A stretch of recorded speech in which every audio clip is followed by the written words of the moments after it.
ये एसी साहब कह रहे हैं कि आपने सिर्फ 5 गाड़ियां चलानी है, आखिर इसकी वजह क्या है? इसकी वजह आप सियाने आदमी है, खुद समझ आए।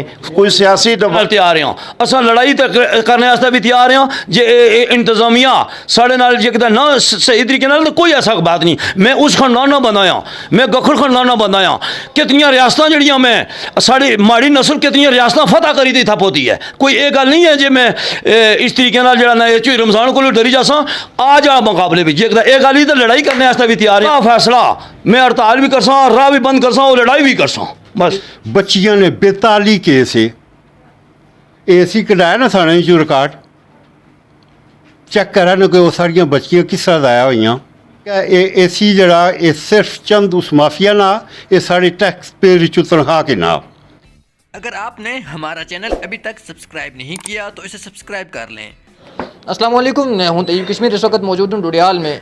गुज़श्ता कुछ अरसे से कुठार से मीरपुर जाने वाली जो हाईएस्ट सर्विस है उसकी कुछ मुश्किलात या कुछ आप कह सकते हैं लड़ाई झगड़े इस तरह के कुछ वाक़यात सामने आ रहे थे और एहलियान कठार की जानिब से गुज़श्ता कुछ दिनों से भी एहतजाज की धमकियाँ दी जा रही थी, लेकिन मामलात कुछ समझ नहीं आ रहा है कि असल वाक़या क्या है। इस वक्त मेरे साथ मीरपुर से तशरीफ़ लाए हुए राजा सुल्तान साहब भी मौजूद हैं। इनसे जानने की कोशिश करते हैं कि असल मामला है क्या। अस्सलाम वालेकुम सर। जी वालेकुम सलाम। सर, एहलियान कठार को आप लोग एक सर्विस फ्रेम कर रहे हैं, उसका मामला क्या है? आखिर आप लोगों की किसके साथ लड़ाई झगड़ा चल रहा है? तो कौन लोग हैं वो ये सर्विस नहीं चलने देते, क्या वजह क्या है?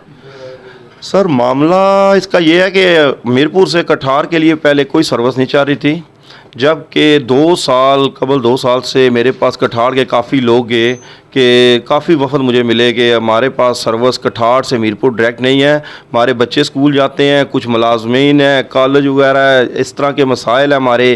क्योंकि हम कठार से आते थे डडियाल में, वहाँ पे मिस 2 घंटे गाड़ी सवारी ना होने की वजह से नहीं जाती थी, तो आप हमारे लिए सर्विस मुहैया करें।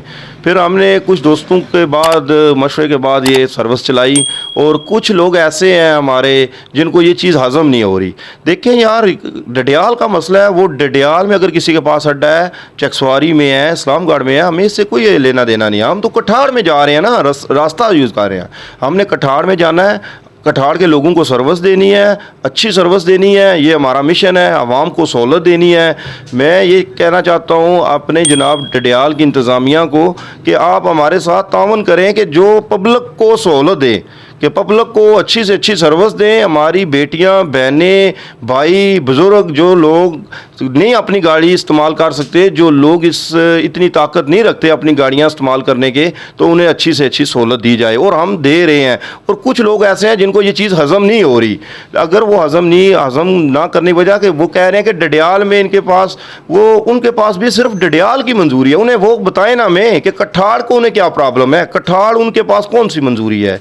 अगर वो बार बार कह रहे हैं जी मीरपुर में एक राजा सुल्तान नामी आदमी बैठा है, कल मैंने सुना हाजी रमज़ान साहब कह रहे थे, मुझे ये बताएं कि हाजी साहब हमें इस बात से कोई लेना देना नहीं, अच्छी सर्विस दें लोगों को। ये तो नहीं है ना आप एक बंदा आता है अड्डे पे, आप उसे आधा घंटा या 1 घंटा बैठा के कहें जी बस सवारी नहीं, हम नहीं जाएंगे। मुझे बताएं फिर लोगों ने तो आखिर कोई दरवाज़ा दस्तक देना ही है ना, कहीं जाना ही है ना। हाजी साहब ट्रांसपोर्टरी के भी तो असूल सीखे ना। ठीक है बुजुर्ग हो गए आप, लेकिन ये देखें आप बताएं कि आपके पास तो अपनी गाड़ी है, लेकिन गरीब लोग क्या करें जिनके पास गाड़ी नहीं है। ये जो पब्लिक सर्विस गाड़ी है ये पब्लिक की मलकियत होती है, ये पब्लिक की सहूलत के लिए। मैं एक अवाम को तसी कर दूं कि मैं अगर ज़ाते खुद मीरपुर जाना हो या मीरपुर से डुडियाल आना हो तो हमें वहाँ पे 2-3 घंटे तक इंतज़ार करना पड़ता है। लेकिन इंतज़ार भी जब गाड़ी में आप बैठे 4-5 बंदे हो जाएँ, वो कहते हैं जी हमने जाना ही नहीं है, अब गाड़ी फुल नहीं है। यही बात उन्हें हजम नहीं ना हो रही। हम हर 45 मिनट के बाद सर्विस कठार से मीरपुर जा रही है, मीरपुर से कठार के लिए। आपके पास सवारी है या नहीं है? ये कोई बंदा अगर 4 माह में हमारी कंप्लेन करके दे कि इनके पास सवारी नहीं, गाड़ी इन्होंने मिस की है, हम हर तरह का अजाला करने को तैयार हैं। हमारा टाइम है 45 मिनट। 45 मिनट के बाद अगर एक पैसेंजर है वो भी लेके हम कायदा कठार में आएंगे। आपका इंतज़ामिया के साथ क्या मामला? इंतज़ामिया की क्यों रुकावट कर रही है आपकी? गुज़श्ता रोज़ भी आपने कहा कि हमारी गाड़ियाँ पकड़ी जा रही हैं, आखिर वजह क्या है? देखिए हमने स्टे लिया है, इंतज़ामिया एसी साहब से हमारी मुलाकात भी हुई बहुत अच्छी। और मैं ये कहना चाहता हूँ कि देखिए हम दरख्वास्तें दे रहे हैं, हमने दरख्वास्तें दी हैं, एसी साहब ने हमें एक जवाब लिखा अगले कुछ दिन पहले हमने दरख्वास्त दी है, तो वो कहते हैं जी सिर्फ 5 गाड़ियाँ मीरपुर के लिए चलेंगी। हम ये कह रहे हैं कि ठीक है, हम एसी साहब की ये बात मानने को तैयार हैं जी, ठीक है हमारे पास ये तो बात मानते हैं ना कि स्टे है 5 गाड़ियों की, हम 5 गाड़ियाँ चलाएंगे। लेकिन जो बाकी आपके पास पहले वाला है? जी पहले वाला स्टे मौजूद है 5 गाड़ियों का, और 20 को हमने 9 गाड़ियों का मजीद लिया हुआ है। मौका सूरत बहाल है, जो गाड़ियां हमारी पहले से चल रही थी, लेकिन इन्होंने कुछ सियासी दबाव या कुछ इस तरह के मामला की वजह से उसे गोल मोल करने की कोशिश की और कर रहे हैं। ठीक है, अगर कर रहे हैं, लेकिन हम ये कहते हैं ठीक है 5 गाड़ियां हम चलाते हैं, लेकिन जो चौधरी रमज़ान के पास कठार से डडियाल गाड़ियां चल रही हैं वो जायज़ हैं और हमारी नाजायज़ हो गई हैं। तक मैं जो समझ पे आया हूँ, आपके पास 15 से 16 गाड़ियों का स्टे आर्डर मौजूद है जी। लेकिन इंतजामिया कह रही है, एसी साहब कह रहे हैं कि आपने सिर्फ 5 गाड़ियाँ चलानी है। आखिर इसकी वजह क्या है? इसकी वजह आप सियाने आदमी हैं, खुद समझ आएँ। कुछ सियासी दबाव और कुछ मफादात, ठीक है। ये आप हमसे ज़्यादा बेहतर समझते हैं कि ये कुछ ज़ाती मफादात का मामलात हैं। देखें एक तरफा यक देखें ना, एक ही जगह पे हम 2 बंदे हैं तो एक के लिए कानून है, दूसरे के लिए नहीं। अगर मेरी गाड़ी एक 5 चल सकती है, वो खुद कह रहे हैं, हम मान लें 5 चलें, लेकिन बाकी तो बंद होनी चाहिए ना। वो चाहिए तो नहीं ना कि वो बाकी दूसरी हाजी रमज़ान की हैं तो वो चलती रहे तो बाकी हैं तो बंद हो जाए, ये तो बेइंसाफ। इनका अभी तक जो मुझे समझ आया है या आप लोगों ने समझा है वो ये है कि इनके पास जो हाई कोर्ट का आर्डर है, इनके पास 16 गाड़ियाँ या 15 गाड़ियों का स्टे आर्डर मौजूद है, लेकिन इंतज़ामिया जो डुडियाल है वो कह रही है कि आप सिर्फ 5 गाड़ियाँ चला सकते हैं, और इसके ये भी इस पर राज़ी हैं कि हम 5 ही गाड़ियाँ चलाएँगे। लेकिन इन्होंने फिर एक दरख्वास्त दी है चौधरी रमज़ान के ख़िलाफ़ इंतज़ामिया को कि जो उनकी गाड़ियाँ बग़ैर रूट के या बग़ैर कोई उनके पास स्टे आर्डर भी नहीं है, उसके बावजूद अड्डा भी नहीं है, वहाँ पे कठार से वो मीरपुर जा रही है या डुडियाल आ रही है, तो उसको भी रोका जाए। लेकिन इनका ये कहना है कि इंतज़ामिया उनके खिलाफ कार्रवाई नहीं कर रही, लेकिन हमारी गाड़ियों के खिलाफ कार्रवाई कर रही है। यही बात है। इस वक्त मेरे साथ अहलियाने जो कठार हैं वो भी मौजूद हैं, इनसे बात करते हैं। ये जो ट्रांसपोर्ट चल रही है जो राजा सुल्तान साहब चला रहे हैं, इसका आपको कोई फ़ायदा या नुकसान है? बहुत ज़्यादा फायदा है जी, बहुत दुरुस्त फैसला है। बहुत साड़ी जी आबादी है कठार नहीं, और 20,000 पर मुश्तमिल है साड़ी जी कठार नहीं आबादी है, और बड़ी सहूलत है इसने ना दिगर तहसील सैंसे ने लोगों ना भी देहात ने जोड़े वो इस्तफादा होने पे, पाकिस्तान ने ग्राम ही है जोड़े वो भी इस्तफादा होने पे। असें बहुत बड़ी सहूलत है। साड़ियाँ बच्चियाँ बच्चे मीरपुर कॉलेज पढ़ने ते जाने, डायरैक्ट टोल लगे जाने, घंटे 1.5 घंटे उत्थे पहुँची जाने, और डडियाल भी अछने वास्ते असें बड़ी अहम सहूलत है। जनाब तुसी क्या आखना चाहो? अस्सलाम वालेकुम जी, मैं राजा ज़फर कठार ढेरी कासम तो बिलोंग करना। ਜਿਹੜੀਆਂ ਇਹ ਗੱਡੀਆਂ ਚੱਲੀਆਂ ਸੀਆਂ, ਸਾਰੀਆਂ ਬੱਚੀਆਂ ਸਾਰੇ ਬੱਚੇ ਜਿਹੜੇ ਕਾਲਜਾਂ ਯੂਨੀਵਰਸਿਟੀਆਂ ਨੇ ਉਹ ਬਾਵਕਾਰ ਬਾਇਜ਼ਤ ਮੀਰਪੁਰ ਪਹੁੰਚਣੇ ਟਾਈਮ ਨਾਲ, ਕਿਸੇ ਦੀ ਤਾਰੀਖ ਹੀ ਉਹ ਪਹੁੰਚਣਾ ਮੀਰਪੁਰ ਟਾਈਮ ਨਾਲ, ਵਾਪਸ ਘਰ ਅਛਣੇ ਟਾਈਮ ਨਾਲ।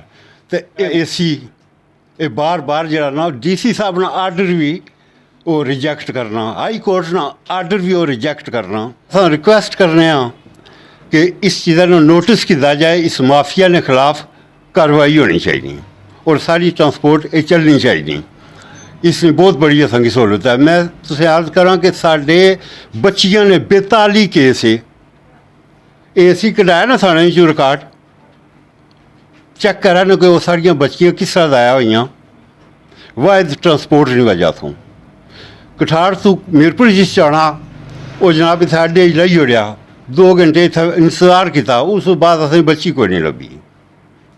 तो क्या एसी जरा ये सिर्फ चंद उस माफिया ना, ये सारे टैक्स पेयर चो तनख्वाह के ना, तो इस असा सारे ना एसी है ना, और इसकी इंसाफ करना चाहिए। ये नहीं कि खाली तो माफिया जड़की आखना पिया उसने तो चलना पिया। ठीक है। अस्सलाम वालेकुम। वालेकुम जी। क्या नाम है तुसाना? हाजी औरंगजेब। हाजी साहब के मामला क्या तुसाना कठार वाले अड्डे ना? बहरहाल जी ये एसी साहब ने सारा कोई सिस्टम आ जी जे एक फ़ायद बनते हुए इशू बनता हुआ इन्होंने, और सारे असा कोर्ट ने अगर बेशुमार बातें हो चुकी हैं जड़ियाँ एसी साहब जरा ना एक फ्रंट चौधरी रमज़ान विच हिस्सेदार है जी, ऐसा कि नहीं जी, जिस वास्ते कोई साड़ी दरख्वास्त कोई असा एसी को इतों इन्हें की एसी साहब की दरख्वास्त दी, इन्हें कोई साड़ा नोटिस नहीं किया। फिर असा डीसी साहब को गए, मैनू तारीखां देना आ है जी, इस 13 तारीख दी जी, 17 तारीख दी जी, 20 तारीख दी जी, 22 तारीख दी जी, 22 तारीख फिर इस ये वाक़या किया जिला मैं इसने को गया तो 22 तारीख हूँ जी अगले महीने नहीं 13 तारीख हो सी, उसले मैं इसने डायरैक्ट अंदर चला गया। मैं यारा तू ये गल दस जे ये क्या हिसाब है, ये ज़मीनी केस तो नहीं है साड़ा, ये गड्डियाँ खलतियाँ हुई साड़ा ज़मीनी केस नहीं है, है जी साड़ा एक पब्लिक नाल एक कम आ साड़ा ट्रांसपोर्ट ना कम आ तू साड़ियां गड्डियां बंद कराई उड़ियां तू क्यों कराइयां उस है जी तुहाड़ियां गड्डियां गैर कानूनी है जी मैं तो दुइयां जड़ियां गैर कानूनी मैं 20 साल थी लाई इस है जी वो चलियां मैं 20 साल एक बंदा जुर्म करना रहा तो उस जुर्म नहीं सज़ा जरा हकदार आ जिन्हें रूट बनवाए टैम बनवाए हर चीज़ बनवाई वो नहीं चल सकने AC साहब ने आर्डर उन्हें है जी और मेरे सामने गल की जिसलै मैं दरखास्त नहीं गल की है AC साहब आखने जी झूठ मारना है तू साड़ी कौन शनाई करे जी सामने सरे आम मैं अल्फोड़े अगर आखना उस मिगी झूठा करार दिता है जी जे तू झूठ मारना है जी मैनू दरखास्त कोई नहीं दी दरखास्त असा DC साहब को भी मार कराई तो दूई दरखास्त जी दोबारा दी है और DC साहब को मार कराई जाती है इस 7 तारीखां दे रहा ठीक है 13 तारीख दी 17 तारीख दी 20 तारीख दी 22 तारीख दी फिर 29 तारीख दी हूँ अगले महीने की 13 तारीख पहुँचाई उड़िया